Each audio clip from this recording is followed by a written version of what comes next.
দেখো আমাদের হচ্ছে এই ক্লাসগুলোয় আমরা হচ্ছে কুইক রিভিশন করব। কুইক রিভিশন বলতে এত তাড়াতাড়িও রিভিশন হবে না। আমাদের হচ্ছে মূল বিষয়বস্তু হচ্ছে আমরা একটা কোশ্চেন থেকে তার সামগ্রিক পাঠ সমস্ত কিছু জেনে নেব। তো যাতে আমরা টেস্ট পেপারের একটা পেজ শেষ করার মাধ্যমে আমরা পুরো বইটা যাতে আলোচনা করে ফেলতে পারি। বোঝা গেল? তো একটা কোশ্চেন আমাদের একবার আসা মানে হচ্ছে সেই কোশ্চেনটা অন্য যে কোনো পেজে যদি আসে তো তার উত্তর হচ্ছে আমরা করে ফেলতে পারবো। আমরা এইভাবে হচ্ছে এই ক্লাসগুলো করব। বোঝা গেল কি বলতে পারলাম? তাহলে আমাদের আজকের প্রথম প্রশ্ন কি বলছে? নিচের কোন গ্যাসটি ওজোন স্তরকে ক্ষয় করে না? নিচের কোন গ্যাসটি ওজোন স্তরকে ক্ষয় করে না? চারটা অপশন দেয়া আছে, তোমরা বলবে কোনটা হবে। Option A NO nitric oxide, option B N2O, option C CO2 আর হচ্ছে অপশন ডি CFC। এই চারটা আছে, তাহলে এদের মধ্যে কোন গ্যাসটি ওজোন স্তরকে ক্ষয় করে না? তো আমাদের সঠিক উত্তর কি হবে? সঠিক উত্তর হবে CO2। CO2 এই গ্যাসটি কিন্তু হচ্ছে আমাদের ওজোন স্তরকে কি করে না? ক্ষয় করে না। এবার তাহলে আমরা ওজোন স্তর খাতায় হেডিং দিয়ে দিই যে ওজোন স্তর। এই ওজোন স্তর থেকে কোশ্চেন এলে আমরা কোন কোন বিষয় আলোচনা করব। ওজোন স্তর আমাদের কোশ্চেন ছিল এইটা, কোন গ্যাসটি ওজোন স্তরকে ক্ষয় করে না। হয়েছে? তো পরীক্ষায় তো শুধু এটা দিতে পারে না, আর অন্যভাবে দিতে পারে। তো ওজোন স্তর, তো ওজোন স্তরের অবস্থান বলো। ওজোন স্তর হচ্ছে আমাদের বায়ুমণ্ডলে কোথায় থাকে? কোন স্তরে থাকে? স্ট্র্যাটোস্ফিয়ারে হচ্ছে ওজোন স্তর থাকে। স্ট্র্যাটোস্ফিয়ার, এবং স্ট্র্যাটোস্ফিয়ারে আমাদের হচ্ছে ওজোন স্তর থাকে। হয়েছে? স্ট্র্যাটোস্ফিয়ার। এবার এই ওজোন স্তর আমাদের কি কাজ করে না, সূর্য থেকে যে অতি বেগুনি রশ্মি আল্ট্রাভায়োলেট রে বা তাকে আমরা ইউভি রে বলি, সেই রশ্মিটাকে হচ্ছে এই স্তর কি করে শোষণ করে নেয় এবং হচ্ছে আমাদের জীবজগৎকে হচ্ছে এই ক্ষতিকারক অতি বেগুনি রশ্মির হাত থেকে বাঁচায়।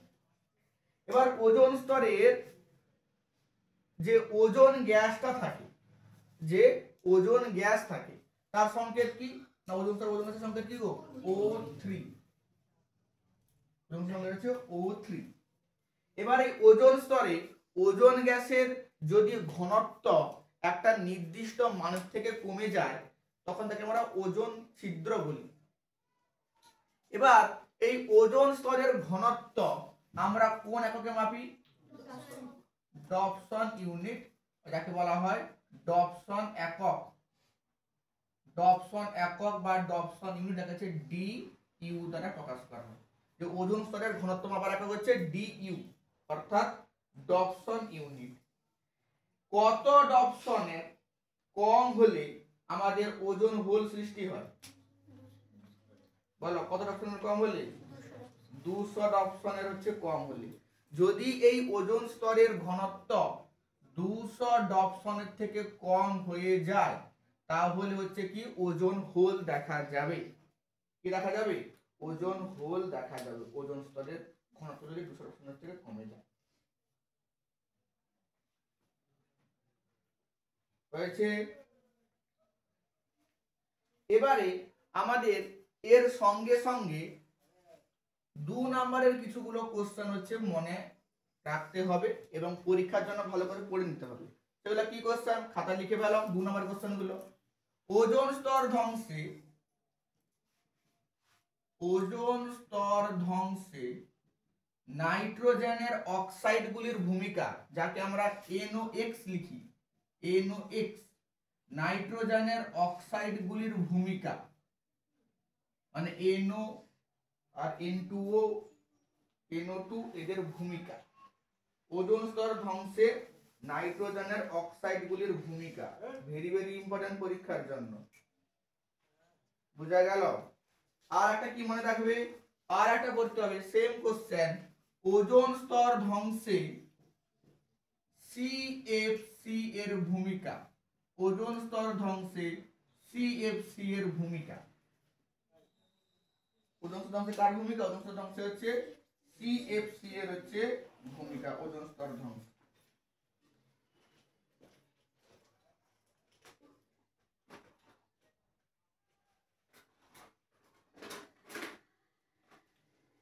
হয়েছে? ওজোন স্তর ধ্বংসে সিএফসি এর ভূমিকা। এবার দেখো তো এখানে আরেকটা গুরুত্বপূর্ণ কোশ্চেন আছে, যেটা হচ্ছে কি বলো দেখি, এই যে সিএফসি, এই সিএফসি কিন্তু একটু বিশেষ গুরুত্ব আছে। কি গুরুত্ব বলো দেখি? এই সিএফসি এর দু জায়গায় ভূমিকা আছে। সিএফসি এ হচ্ছে ওজোন স্তর ধ্বংসেও সাহায্য করে, প্লাস গ্রিন হাউস এফেক্টও দেখায়। তো কোশ্চেন দেয় যে কোন গ্যাসটি ওজোন স্তর ধ্বংস এবং গ্রিন হাউস এফেক্ট উভয়ের ভূমিকা আছে, সেটা উত্তর কি হবে? সিএফসি। লিখো না যে সিএফসির ওজোন স্তর ধ্বংসে এবং গ্রিন হাউস এফেক্টে উভয়ের হচ্ছে ভূমিকা আছে কার? সিএফসি। দুটোর ভূমিকা আছে হচ্ছে সিএফসি।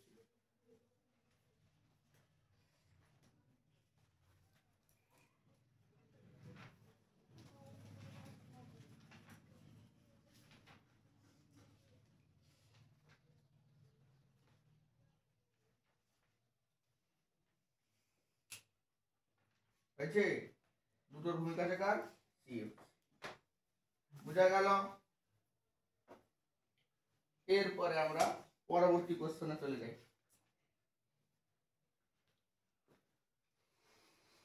হয়েছে? নেক্সট কোশ্চেনটা লিখো। বলছে আদর্শ গ্যাসের অণুগুলির গতিশক্তি কোন উষ্ণতায় শূন্য হয়ে যায়? আদর্শ গ্যাসের অণুগুলির গতিশক্তি কোন উষ্ণতায় শূন্য হয়ে যায়? গতিশক্তির মান শূন্য হয়ে যায় কোন উষ্ণতায়? চারটা অপশন আছে। Option A 0 kelvin, option B 273 kelvin, option C 0 degree Celsius, option D -273 kelvin. বলছে আদর্শ গ্যাসের অণুগুলোর গতিশক্তি শূন্য হয়ে যায় কোন উষ্ণতায়? উত্তর কি হবে? উত্তর হচ্ছে 0 কেলভিন, অর্থাৎ পরম শূন্য উষ্ণতা। 0 কেলভিন মানে কত উষ্ণতা? পরম শূন্য উষ্ণতায় কি হয়? আদর্শ গ্যাসের অণুগুলোর গতিশক্তি শূন্য হয়ে যায়। তাহলে আগে আমরা জেনে নেই উত্তরটা কত হবে? উত্তরটা হবে 0 কেলভিন। তাহলে আগে আমরা জেনে নিই পরম শূন্য উষ্ণতাটা কি। পরম শূন্য উষ্ণতা, পরম শূন্য উষ্ণতা হচ্ছে এমন একটা উষ্ণতা যে আমাদের প্রকৃতিতে হচ্ছে এর থেকে কম উষ্ণতা সম্ভব নয়, এর থেকে নিচে উষ্ণতা হচ্ছে সম্ভব নয়। তো এই পরম শূন্য উষ্ণতার মান বিভিন্ন স্কেলে আমাদের জানতে হবে। কেলভিন স্কেলের মান কত হয় বলো দেখি? 0 কেলভিন। কেলভিন স্কেলের মান কত হয়? 0 কেলভিন। সেলসিয়াস স্কেলে কত হয়? -273.15 ডিগ্রি সেলসিয়াস। এটা কোন স্কেলে হয়? সেলসিয়াস স্কেলে। আর ফারেনহাইট স্কেলে কত হয়? -459.4 ডিগ্রি ফারেনহাইট। তাহলে এই তিনটা হচ্ছে আমার পরম শূন্য উষ্ণতার মান বিভিন্ন স্কেলে। কেলভিন স্কেলে 0 কেলভিন, সেলসিয়াস স্কেলে -273.15 আর ফারেনহাইট স্কেলে হচ্ছে -459.4 ডিগ্রি ফারেনহাইট। হয়েছে? এবার আছে যে আদর্শ গ্যাসের অণুগুলোর গতিশক্তি শূন্য হয়ে যায়। এবার আদর্শ গ্যাস কাকে বলবো? না, আদর্শ গ্যাসের একটা ফেমাস সমীকরণ আছে, যেটা আমরা চার্লস এবং বয়েল সূত্র এবং অ্যাভোগাড্রো প্রকল্প থেকে পাই। সেই ফেমাস সূত্রটা কি, সমীকরণটা কি? না, আদর্শ গ্যাসের সমীকরণ হচ্ছে পিভি সমান এনআরটি। যে সমস্ত গ্যাস এই সমীকরণটা মেনে চলে তাদেরকে হচ্ছে আমরা কি বলি? তাদেরকে হচ্ছে আমরা আদর্শ গ্যাস বলি। তাদেরকে আমরা কি বলি? তাদেরকে হচ্ছে আমরা আদর্শ গ্যাস বলি। আর যারা মেনে চলে না তাদেরকে আমরা বলি বাস্তব গ্যাস। আর আমাদের হচ্ছে প্রকৃতিতে কোনো আদর্শ গ্যাস নেই, সমস্ত গ্যাস কি গ্যাস? সমস্ত গ্যাস হচ্ছে বাস্তব গ্যাস। হয়েছে। বাস্তব গ্যাসের সমীকরণ কে বলতে পারবে? এটা হচ্ছে তো আদর্শ গ্যাসের সমীকরণ। বাস্তব গ্যাসের সমীকরণ, বাস্তব গ্যাসের সমীকরণ, এটা আদর্শ সমীকরণ। বাস্তব গ্যাসের সমীকরণ বিজ্ঞানী ভ্যান ডার ওয়ালস আবিষ্কার করেছিলেন, তাই তাকে বলা হয় ভ্যান ডার ওয়ালসের সমীকরণ। তার সমীকরণ কি বলছে? তিনি বলছে p plus n square a by কিন্তু হচ্ছে v মাইনাস nb সমান হচ্ছে nRT। এটা হচ্ছে ভ্যান ডার ওয়ালস সমীকরণ, আর এটাই হচ্ছে আমার বাস্তব গ্যাসের সমীকরণ। হয়েছে। তোমাদের এটা না জানলেও চলবে, তবুও এক্সট্রা নলেজের জন্য জেনে রাখা ভালো, কারণ পরীক্ষায় কি কোশ্চেন দেবে তার ঠিক নেই। তো এটা হচ্ছে আদর্শ গ্যাসের সমীকরণ, আর এটা হচ্ছে আমার বাস্তব গ্যাসের সমীকরণ। আর আমাদের প্রকৃতিতে সমস্ত গ্যাস কি গ্যাস? বাস্তব। এটা হচ্ছে আমাদের বাস্তব গ্যাসের। বুঝা গেল?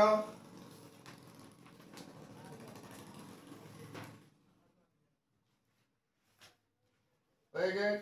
পরবর্তী কোশ্চেনে যাই আমরা। হয়েছে তুলা সবার? তোলা হয়নি?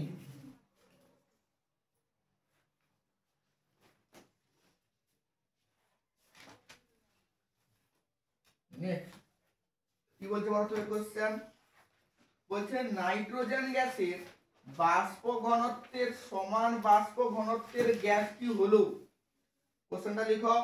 নাইট্রোজেন গ্যাসের N2 গ্যাসের বাষ্প ঘনত্বের সমান বাষ্প ঘনত্বের গ্যাস, মানে এমন একটা গ্যাস যার বাষ্প ঘনত্ব N2 গ্যাসের বাষ্প ঘনত্বের সঙ্গে সমান। অপশন এ বলছে ফ্লোরিন F2, অপশন বি বলছে ক্লোরিন Cl2, অপশন সি বলছে NO নাইট্রিক অক্সাইড, আর অপশন ডি বলছে CO কার্বন মনোক্সাইড। বলছে এদের মধ্যে কোন গ্যাসটির বাষ্প ঘনত্ব নাইট্রোজেন গ্যাসের বাষ্প ঘনত্বের সঙ্গে সমান? তাহলে আগে তোমার জানবো যে নাইট্রোজেন গ্যাসের বাষ্প ঘনত্বটা কত। নাইট্রোজেন গ্যাসের বাষ্প ঘনত্ব কত? তাহলে N2, তাহলে N2 এর আণবিক ভর কত হয় গো? 14 × 2, 14 × 2 হচ্ছে 28, তাহলে আণবিক ভর হয়েছে 28। আর বাষ্প ঘনত্ব কি হয় গো? তার অর্ধেক, মানে আমি বাষ্প ঘনত্ব D সমান হচ্ছে m/2 হয়, তাহলে বাষ্প ঘনত্ব হচ্ছে 14। তাহলে যদি আমরা এদের মধ্যে যে গ্যাসটির আণবিক ভর 28 হবে তারই বাষ্প ঘনত্ব 14 হবে। কার আণবিক ভর 28 হচ্ছে? ফ্লোরিন কত হয়? ফ্লোরিন হচ্ছে 9 2 হচ্ছে 18, ক্লোরিন 17, সরি ক্লোরিন ছিল 35.5, মানে এটা কত হবে? 71 হয়ে যাবে। হয়েছে। আর এটা হচ্ছে 9 ছিল তো 9 2 18, 18 36, এটা হচ্ছে NO 14 16 কত হয়? 30, আর CO কত হয় গো? এটা 12, এটা 16, তাহলে 12 18। তাহলে দেখো CO এর আণবিক ভর আর হাইড্রোজেনের আণবিক ভর একই হয়ে যাচ্ছে। হয়েছে।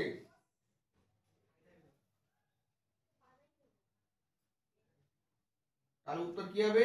উত্তর হয়েছে আমাদের CO।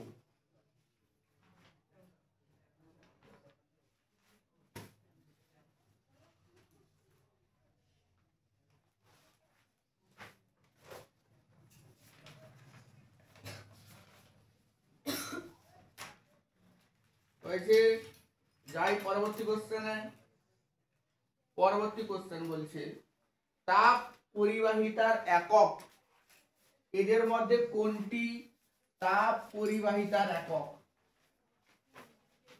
তাপ পরিবাহিতার একক আমাকে বের করতে হবে। তো এটা অপশন আমি দিব না, তোমরা নিজেরা লিখো যে তাপ পরিবাহিতার একক, বা যাকে আমরা তাপ পরিবাহিতাঙ্ক বলছি, তাপ পরিবাহিতাঙ্ক বলছে, যে তাপ পরিবাহিতাঙ্কের একক নিজেরা লিখে আমাকে জানাও।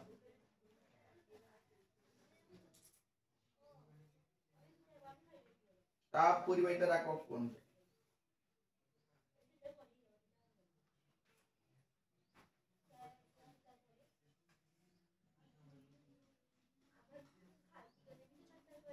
হয়েছে? তাপ পরিবাহিতার একক হচ্ছে আমাদের জানতে হবে। তাহলে তাপ পরিবাহিতার একক হচ্ছে আমরা কোন সমীকরণ থেকে নির্ণয় করব? এই সমীকরণ থেকে, যে কোনো একটা পদার্থের মধ্য দিয়ে তাপ পরিবহন, তার একটা সমীকরণ ছিল, কি ছিল? কিউ সমান K A into theta 2 minus theta 1 into T by হচ্ছে, এখানে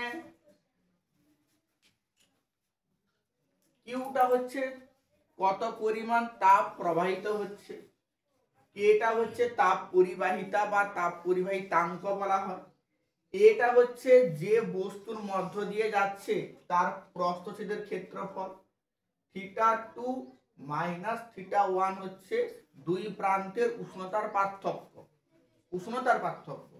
টিটা হচ্ছে কত সময় ধরে যাচ্ছে, আর ডিটা হচ্ছে তার হচ্ছে বেগ। তাহলে এখান থেকে যদি আমি কে এর মান নির্ণয় করি, কে, তাহলে কে সমান কি হবে?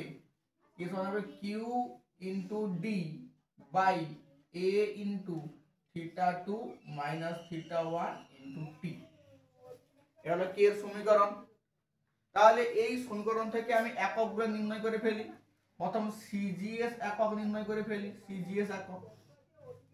তাপের সিজিএস একক কি গো? ক্যালোরি। আর বেগটা ধরো সেন্টিমিটার বাই এ ক্ষেত্রফল কি হবে? সেন্টিমিটার স্কয়ার ইন্টু উষ্ণতা কত হবে? ডিগ্রি সেন্টিগ্রেড, সময় কত হবে? সেকেন্ড। তাহলে যে সেমি স্কয়ার কেটে গেল, তাহলে কি বোঝা গেল? Calorie cm inverse degree centigrade inverse, আর এটা আছে সেকেন্ড ইনভার্স। এটা হচ্ছে আবার কিসের? সিজিএস একক হয়ে গেল। এবার হচ্ছে এসআই একক কি হবে? ঠিক এরকম ট্রান্সফার করে দেব, ক্যালোরি থেকে হচ্ছে joule, metre inverse, kelvin inverse, second inverse. এবার হচ্ছে যে জুল পার সেকেন্ড, এটা হচ্ছে একটা একক হয়, ক্ষমতার একক হয়, তাই একে হচ্ছে আবার লেখা যায় watt metre inverse kelvin inverse. এই এককটা ভেরি ভেরি ইম্পর্টেন্ট, পরীক্ষায় এটা বারবার জিজ্ঞেস করে যে watt metre inverse kelvin inverse কিসের একক? বুঝা গেল? এবারে এর সঙ্গে মাত্রাটা নির্ণয় করে ফেলি। মাত্রা, তাপের মাত্রা এখান থেকে নির্ণয় করে ফেলি, যা এই একক থেকে। তো প্রথম হচ্ছে তাপ, তাপের মাত্রা কি হবে? তাপের মাত্রা হচ্ছে তাপ মানে শক্তি, M L square T to the power minus 2। এর নিচে বাই আছে, সেমি ইনভার্স মানে বাই নিচে এল, ডিগ্রি সেন্টিগ্রেড ইনভার্স উষ্ণতাকে কি লেখা হবে? থিটা লেখা হয়, থিটা। সেকেন্ড ইনভার্স হচ্ছে টি, তাহলে কি হবে? M L T to the power minus 3, এটা উপরে উঠে minus 3, theta to the power minus 1, M L T to the power minus 3 theta to the power minus 1। এটা হচ্ছে আমার তাপ পরিবাহিতাঙ্কের কি গো? মান। এবারে বলো কার তাপ পরিবাহিতাঙ্ক সব থেকে বেশি? সব থেকে বেশি তাপ পরিবাহিতাঙ্ক কার? কার গো? হীরক। সব থেকে বেশি তাপ পরিবাহিতাঙ্ক বললে কে? হীরক। এটা হচ্ছে একটা অধাতু, বা সব থেকে বেশি তাপ পরিবাহিতাঙ্ক অধাতু বললেও কি হবে? অধাতু বললেও হীরক, আর এমনি বললেও হীরক। আর সব থেকে বেশি তাপ পরিবাহিতাঙ্ক ধাতু কি হবে বলো দেখি? ধাতু, ধাতু হবে হচ্ছে রূপা। সব থেকে বেশি তাপ পরিবাহিতাঙ্ক ধাতু কি হবে? ধাতু হবে হচ্ছে রূপা। বুঝা গেল? ধাতু কি হবে? ধাতু হবে হচ্ছে রূপা। সব থেকে বেশি তাপ পরিবাহিতাঙ্ক হচ্ছে রূপা। হয়েছে? তাপ পরিবাহিতাঙ্কের সম্বন্ধে হচ্ছে আমরা একক মাত্রা কার বেশি তার কম জেনে নিলাম। হয়েছে? তোলা শেষ সবার? আমরা কি আছে? নেক্সট কোশ্চেন লিখো, তারপর আমি মুছবো। বলছে কোন উত্তল লেন্সের ফোকাসের মধ্যে বস্তুকে রাখলে, কোন উত্তল লেন্সের ফোকাসের মধ্যে বস্তুকে রাখলে গঠিত প্রতিবিম্বের বৈশিষ্ট্য কি হবে? কোন উত্তল লেন্সের ফোকাসের মধ্যে বস্তুকে রাখলে, ফোকাসের মধ্যে বস্তুকে রাখলে গঠিত প্রতিবিম্বের বৈশিষ্ট্য কি হবে? এবার দেখো ভাষাটা একটু ভালো করে বুঝবে। ফোকাসের মধ্যে বলেছে, ফোকাসে কিন্তু বলেনি। অধিকাংশ ক্ষেত্রে সবাই বুঝবে যে ফোকাসেই রাখা আছে, না ফোকাসে রাখা নেই। ফোকাসে রাখা আছে বলতে ফোকাসে রাখা আছে, বলছে ফোকাসের মধ্যে রাখা আছে, উত্তল লেন্সের ফোকাসের মধ্যে। তাহলে এই ধর আমাদের উত্তল লেন্স, এটাকে তার কি বলা হয়? প্রধানক। হয়েছে? এটাকে উত্তল লেন্সের, এটা তোমার আলোক কেন্দ্র, এটা মনে করা হচ্ছে f1 ফোকাস, এটা তার দ্বিগুণ 2f1, এটা হচ্ছে f2, এটা হচ্ছে 2f2। এবার বস্তু কোথায় রাখা আছে? ফোকাসের মধ্যে বলছে, নট ফোকাস, ফোকাসের মধ্যে মানে হচ্ছে এই যে ফোকাস আর আলোক কেন্দ্রের মধ্যে রাখা আছে, মানে এইখানে কোনো একটা পজিশনে রাখা আছে। তাহলে আমাদের নিয়ম কি? দুটো আলোক রশ্মি নেই, একটি আলোক রশ্মি হচ্ছে সোজা যায়, অর্থাৎ সমান্তরাল ভাবে যায়, দিয়ে সে কোন দিক দিয়ে যায় গো? সে দিয়ে হচ্ছে এই যে f2 দিয়ে যাবে, আর একটা হচ্ছে আলোক কেন্দ্র দিয়ে যাবে। একটা আলোক রশ্মি এদিক দিয়ে গিয়ে f2 দিয়ে যাবে, আর আলোক রশ্মি আলোক কেন্দ্র দিয়ে যাবে। কিন্তু দেখো এই দুটো আলোক রশ্মি যত আমি এদিকে বাড়াবো, এরা ক্রমশ প্রসারিত হতে আছে, অর্থাৎ এরা এখানে এই দিকের কোনো বিন্দুতে মিলছে না। কিন্তু যদি এদেরকে হচ্ছে আমি এরকম পেছনের দিকে বাড়াই, তাহলে হচ্ছে দেখবো একটা নির্দিষ্ট দূরত্বে হচ্ছে এরা গিয়ে হচ্ছে মিলছে। তো এখান থেকে যদি আমি লম্ব টানি প্রধান অক্ষের উপরে, তাহলে এই যে বস্তুটার প্রতিবিম্ব কোথায় গঠিত হলো? এখানটায় প্রতিবিম্ব গঠিত হলো। তাহলে এই প্রতিবিম্বের বৈশিষ্ট্য কি হবে? এরা হচ্ছে আকারটা কি? আকারে বড় হয়ে গেছে, অর্থাৎ বলতে হবে যে প্রতিবিম্বটা বিবর্ধিত হয়েছে। প্রতিবিম্বটা কি হয়েছে? বিবর্ধিত। তো বিবর্ধিত হওয়ার জন্য এম, এম মানে কি? এম মানে হচ্ছে রৈখিক বিবর্ধন। রৈখিক বিবর্ধন এম এর মান কত হয়েছে? এম মান তার 1 এর থেকে বড়। প্রতিবিম্ব বিবর্ধিত হলে এম এর মান 1 এর থেকে বড়, আর প্রতিবিম্ব যদি ক্ষুদ্র হয় 1 এর থেকে ছোট। আর প্রতিবিম্ব যদি বস্তুর আকারের চেয়ে সমান হয় তাহলে যে 1, সমান হলে 1, বড় হলে 1 এর চেয়ে বড়, ছোট হলে 1 এর চেয়ে ছোট। আর কি হয়েছে? সমশীর্ষ না অবশীর্ষ? দেখো বস্তুর মাথা যেদিকে আছে প্রতিবিম্বের মাথাও সেই দিকে, অর্থাৎ সমশীর্ষ প্রতিবিম্ব হয়েছে। যদি বস্তুর মাথা আর প্রতিবিম্ব মাথা উল্টো দিকে হতো তাহলে অবশীর্ষ লিখতাম। আর সদ্বিম্ব না অসদ্বিম্ব? অসদ্বিম্ব। কারণ হচ্ছে এখানে আলোক রশ্মি কিন্তু একটা বিন্দুতে মিলিত হয়নি, এই বিন্দুতে মিলিত হচ্ছে বলে মনে হয়। যেখানে মিলিত হবে সেটা সদ্বিম্ব, আর যেখানে মিলিত হচ্ছে বলে মনে হবে সেটা কি হবে? এটা হচ্ছে অসদ্বিম্ব। বুঝা গেল? তাহলে এর বৈশিষ্ট্য এইগুলো হবে। নেক্সট কোশ্চেন লিখো, কোন বর্ণের জন্য একটি লেন্সের ফোকাস দৈর্ঘ্য সর্বাধিক হবে? কোন বর্ণের জন্য একটি লেন্সের ফোকাস দৈর্ঘ্য সর্বাধিক হবে? হয়েছে?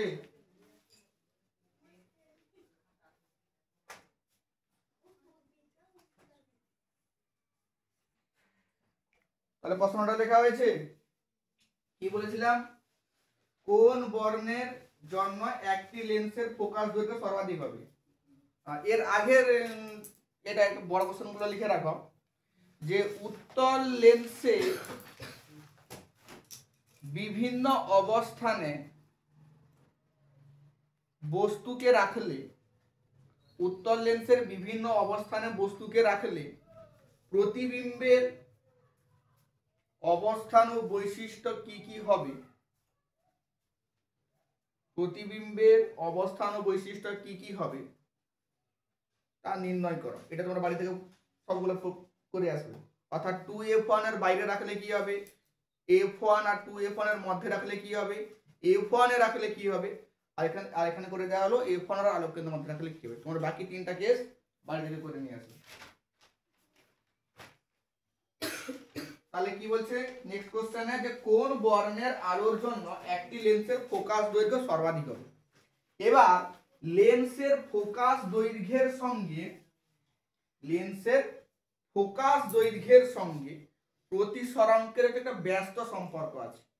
ফোকাস দৈর্ঘ্যের সঙ্গে প্রতিসরাঙ্কের সম্পর্ক ব্যস্ত সম্পর্ক মানে প্রতিসরাঙ্ক যদি বেশি হয় তাহলে ফোকাস দৈর্ঘ্য কম হবে, আর প্রতিসরাঙ্ক কম হলে ফোকাস দৈর্ঘ্য বেশি হবে। তাহলে আমি লিখতে পারি যে মিউ প্রতিসরাঙ্ক সমানুপাতিক 1/f ফোকাস দৈর্ঘ্য হবে। মিউর সঙ্গে ফোকাস দৈর্ঘ্য ব্যস্ত সম্পর্কে আছে। এবার বলো কোন আলোক রশ্মির জন্য প্রতিসরাঙ্ক মিউ বেশি হয়? মিউ কোন অংশ বেশি হয়? বেগুনির জন্য, বেগুনি অর্থাৎ ভায়োলেট অর্থাৎ মিউ ভি সব থেকে বেশি। আর কোন আলোক রশ্মির জন্য কম হয়? লাল, সব থেকে কম হচ্ছে মিউ আর, মিউ রেড। তাহলে বেগুনি বর্ণের আলোক রশ্মির জন্য প্রতিসরাঙ্ক কি হয়? বেশি হয় কোন মাধ্যমের প্রতিসরাঙ্ক। আর লাল বর্ণের আলোর জন্য কোন মাধ্যমের প্রতিসরাঙ্ক কি হয়? কম হয়। হয়েছে? এবার প্রতিসরাঙ্ক যার বেশি হবে তার ফোকাস দৈর্ঘ্য কি হবে? কম হবে। আর প্রতিসরাঙ্ক যার কম হবে তার ফোকাস দৈর্ঘ্য কি হবে? বেশি হবে। মানে কোশ্চেন কি চেয়েছে যে কোন বর্ণের আলোর ফোকাস দৈর্ঘ্য বেশি। তাহলে দেখো যে কার প্রতিসরাঙ্ক কম, তাহলে কার কম? লালের কম। লালের যেহেতু প্রতিসরাঙ্ক কম তাহলে লাল বর্ণের আলোর জন্য ফোকাস দৈর্ঘ্য কি হবে? বেশি হবে। তাহলে উত্তরটা কি হবে? লাল। আর কম কার হবে? বেগুনি বর্ণের আলোর জন্য ফোকাস দৈর্ঘ্য কি হবে? কম হবে। তাহলে কার প্রতিসরাঙ্ক বেশি? বেগুনি বর্ণের আলোর জন্য। কার কম? লাল বর্ণের আলোর জন্য। কার ফোকাস দৈর্ঘ্য বেশি হবে? লাল বর্ণের জন্য বেশি হবে। আর কার কম হবে? বেগুনি বর্ণের। এবার এই ফোকাস প্রতিসরাঙ্কের সঙ্গে আমাদের আলোক রশ্মির তরঙ্গ দৈর্ঘ্যের একটা সম্পর্ক আছে। সেগুলো হচ্ছে আমরা বিজ্ঞানী কোচির সমীকরণ থেকে নির্ণয় করতে পারি। 2023 সালের মাধ্যমিকে কোশ্চেনটা ছিল যে কোচির সমীকরণ কি বলছে। কোচি বলছে যে মিউ সমান a plus B by lambda square. মিউটা হচ্ছে কোন মাধ্যমের প্রতিসরাঙ্ক, মিউ সমান বলছে a plus B by lambda square. মানে মূল বিষয়টা হচ্ছে এখানে a আর b হচ্ছে ধ্রুবক, মিউর সঙ্গে আলোর তরঙ্গ দৈর্ঘ্য ল্যামডা হচ্ছে বর্গের ব্যস্তানুপাতিক। অর্থাৎ যে আলোর তরঙ্গ দৈর্ঘ্য বেশি হবে তার প্রতিসরাঙ্ক মিউ কি হবে? কম হবে। কিন্তু যে দৃশ্যমান আলোক রশ্মির মধ্যে ল্যামডা তরঙ্গ কার বেশি হয়? বেশি হয় লালের। লাল আলোর তরঙ্গ দৈর্ঘ্য সবথেকে বেশি। তাহলে তরঙ্গ দৈর্ঘ্য বেশি মানে কি হবে? মিউ কি হবে? মিউ হচ্ছে কম। সেজন্য লাল আলোর প্রতিসরাঙ্ক কি হয়? কম হয়। আর বেগুনি বর্ণের আলোর তরঙ্গ দৈর্ঘ্য কি হয় বলতো? সবথেকে কম হয়, তাই তার প্রতিসরাঙ্ক সবথেকে বেশি। তাহলে এটা হচ্ছে আমাদের কোচির সমীকরণ। এখান থেকে হচ্ছে আমরা আলোর তরঙ্গ দৈর্ঘ্যের সঙ্গে প্রতিসরাঙ্কের কি সম্পর্ক জানতে পারি। তো সেখান থেকে আমরা এইভাবে করে নিয়েছি যে তরঙ্গ দৈর্ঘ্য থেকে প্রতিসরাঙ্ক, প্রতিসরাঙ্ক থেকে ফোকাস।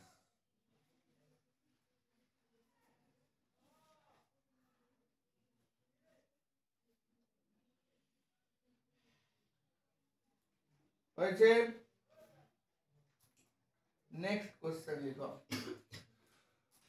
পরিবাহীর রোধ ও সময় স্থির রেখে প্রবাহ মাত্রা দ্বিগুণ করলে তাপ কত গুণ হবে? পরিবাহীর রোধ এবং প্রবাহ মাত্রা স্থির রেখে তাপ দ্বিগুণ করলে, পরিবাহীর রোধ এবং প্রবাহ মাত্রা স্থির রেখে তাপ কি দ্বিগুণ করলে? রোধ ও সময় স্থির রেখে প্রবাহ মাত্রা দ্বিগুণ করলে, রোধ এবং সময় স্থির রেখে প্রবাহ মাত্রা দ্বিগুণ করলে কত গুণ তাপ উৎপন্ন হবে? তাহলে এটা আমরা কোন সূত্র থেকে করব? এটা হচ্ছে আমাদের জুলের সূত্র। জুলের সূত্র কি বলছে? H সমান I স্কয়ার RT। এটা হচ্ছে জুলের সূত্র। যে একটা পরিবাহীর মধ্য দিয়ে তড়িৎ প্রবাহিত হলে সেই পরিবাহীতে কত পরিমাণ তাপ উৎপন্ন হবে তা আমরা নির্ণয় করি কোন সূত্রে? জুলের সূত্র। এই সমান হচ্ছে I স্কয়ার RT। এখানে বলছে পরিবাহীর রোধ আর ধ্রুবক, সময় t এটাও ধ্রুবক। তাহলে শুধুমাত্র এইটার সঙ্গে কার সম্পর্ক? স্যার I স্কয়ারের সম্পর্ক। এবার বলছে যে আইটাকে কি করে দেয়া আছে? দ্বিগুণ করে দেয়া আছে। তাহলে আইটা দ্বিগুণ করলে ইজ কত হবে? তার দ্বিগুণ মানে হচ্ছে 2i, তার স্কয়ার করে দিতে হবে। কত হবে? হচ্ছে 4i স্কয়ার হয়ে যাবে। তাহলে উৎপন্ন তাপ কত গুণ হয়ে যাবে গো? উৎপন্ন তাপ হয়ে যাবে 4 গুণ। উৎপন্ন তাপ কত গুণ হয়ে যাবে? 4 গুণ হয়ে যাবে। কারণ i স্কয়ারের সঙ্গে সম্পর্ক। যদি 3 গুণ করা হতো 3 3 9 গুণ হয়ে যেত। 4 গুণ করে 4 4 16 গুণ হয়ে যেত। তাহলে উৎপন্ন তাপ কত গুণ হবে? উৎপন্ন তাপ হচ্ছে 4 গুণ হবে।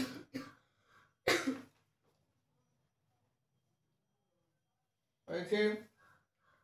এরপরে আছে যে ওহমীয় পরিবাহীর IV লেখচিত্র কিরূপ হবে? ওহমীয় পরিবাহী, তোমরা এখানে কোশ্চেনটা লিখো, বাড়ি থেকে করে আসবে।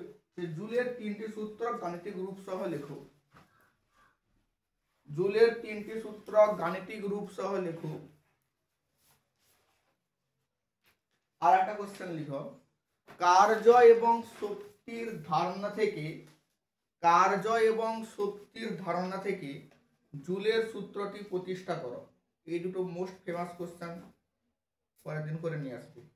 জুলের 3টি সূত্র লিখো, আর একটা হচ্ছে কার্য এবং শক্তির ধারণা থেকে জুলের সূত্রটি প্রতিষ্ঠা করো। এই কোশ্চেনগুলো স্টার দিয়ে লাল পেনে ব্র্যাকেট করে রাখবে, নাহলে হচ্ছে শর্ট কোশ্চেনের মধ্যে এগুলো হারিয়ে যাবে। কার্য এবং শক্তির ধারণা থেকে জুলের সূত্রটি লেখো। তাহলে কি বলছে? ওহমীয় পরিবাহীর হচ্ছে IV লেখচিত্র। তাহলে ওহমীয় পরিবাহী কাকে বলে? অর্থাৎ আমরা এটা জানি ওহমীয় পরিবাহী হচ্ছে কাকে বলে। ওহমীয় পরিবাহী, ওহমীয় পরিবাহী কাকে বলে? বলছে যে সমস্ত পরিবাহী ওহমের সূত্র মেনে চলে। তার ওহমের সূত্র কি? ওহমের সূত্র হচ্ছে V সমান I ইনটু R। হয়েছে? বা অনেকে এর মধ্যে বলে যে VA মাইনাস VB সমান হচ্ছে I ইনটু হচ্ছে R। VA মাইনাস VB মানে কি? ধরো একটা পরিবাহী তার, তার এই প্রান্তের বিভব প্রভেদ মনে করা হচ্ছে VA, আর এই প্রান্তের বিভব এই প্রান্তের বিভব VA, আর এই প্রান্তের বিভব VB। তাহলে বিভব এটা VA টা বেশি মনে করো, তাই তড়িৎ প্রবাহিত হবে VB থেকে VA এর দিকে, না VA থেকে VB এর দিকে? VA থেকে বেশি থেকে কমের দিকে। তাহলে এই দিকে তড়িৎ প্রবাহিত হবে। এর রোধ হচ্ছে R, আর তড়িৎ প্রবাহ যদি I হয় তাহলে VA মাইনাস VB সমান কি হয়? I into R। এটা হচ্ছে ওহমের সূত্র। তো এবার হচ্ছে যে সমস্ত পরিবাহী এই ওহমের সূত্র মেনে চলে তাদেরকে আমরা কি বলি? ওহমীয় পরিবাহী। যেমন যে কোনো ধাতু হচ্ছে ওহমীয় পরিবাহী। তো এই ওহমীয় পরিবাহীর ক্ষেত্রে IV লেখচিত্র কিরূপ হয় গো? মূল বিন্দুগামী সরলরেখা। তাহলে ওহমীয় সূত্রে যে অহমীয় পরিবাহীগুলো পাওয়া যায় তার আইভি লেখচিত্র কি হবে? মূল বিন্দুগামী সরলরেখা।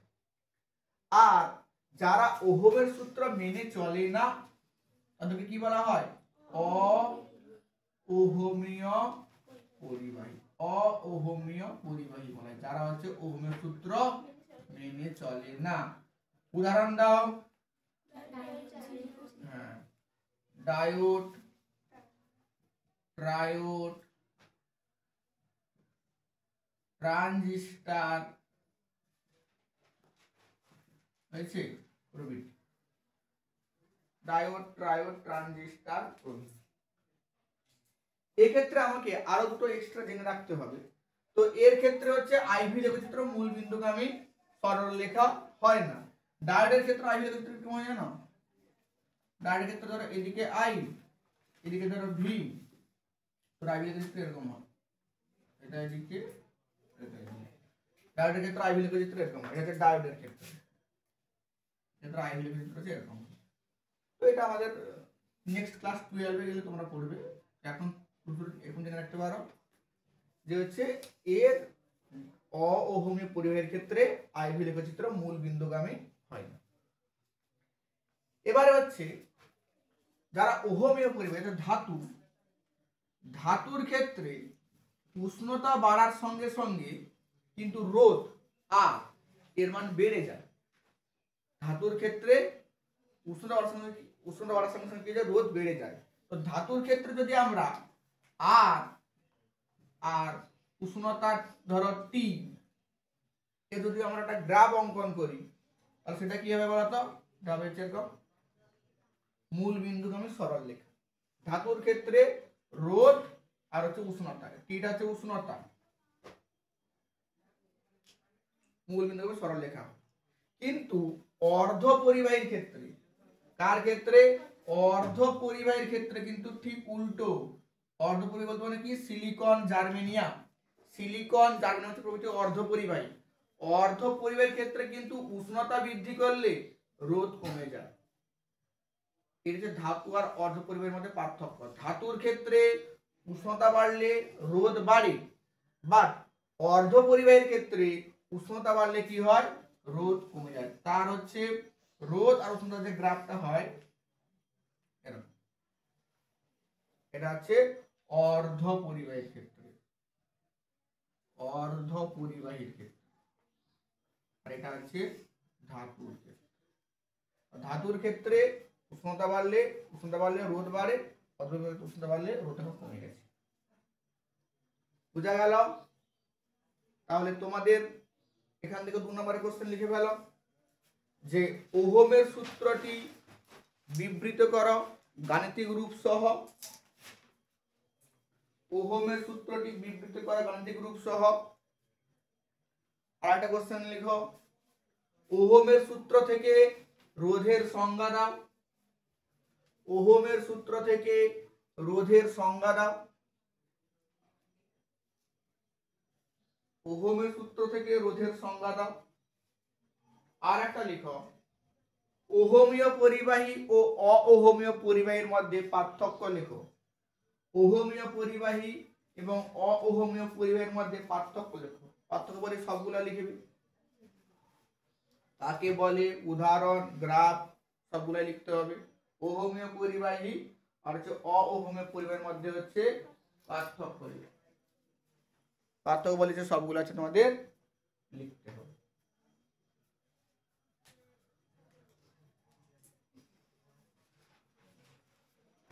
বোঝা গেল? তাহলে আজকে এই পর্যন্ত থাকুক। নেক্সট ক্লাসে আমরা বাকি এই অধ্যায়ের বাকি কোশ্চেনগুলো সম্বন্ধে আলোচনা করব এবং তোমরা এই কোশ্চেনগুলো হচ্ছে পরের দিন ভালো করে পড়ে আসবে। আর খাতাটা যেন না হারায়। খাতায় তোমার হচ্ছে মাধ্যমিকের নাম্বার দেবে। আজকে কটা কোশ্চেন হয়েছে? আজকে হলো 8টা। কিন্তু 8টা কোশ্চেনের মধ্যে কিন্তু 800টার কোশ্চেনও বেশি আছে। বুঝা গেল?